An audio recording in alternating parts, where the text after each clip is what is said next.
Did you know there was once a general who never lost a single battle in over 100 fights? Meet Khalid ibn al-Walid, called the Sword of God, the most feared warrior of his time. In just 5 years, from 632 to 637, Khalid conquered two massive empires. He invented the double pincer movement, trapping enemies like a closing fist. His mounted archers struck fast and disappeared, but his secret weapon? Fear itself. Enemies would flee before fighting even began.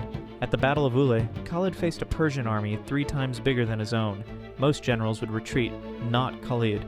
He lured them into a narrow valley where their numbers meant nothing. The slaughter was so complete they called it the River of Blood. He captured the impossible fortress cities of Damascus and Basra through brilliant coordinated attacks. Victory after victory followed. But here's the twist. Caliph Umar fired him at his peak. Why? People were starting to worship Khalid instead of God. Khalid's conquests changed history forever, establishing Arab rule across the Middle East that lasts today.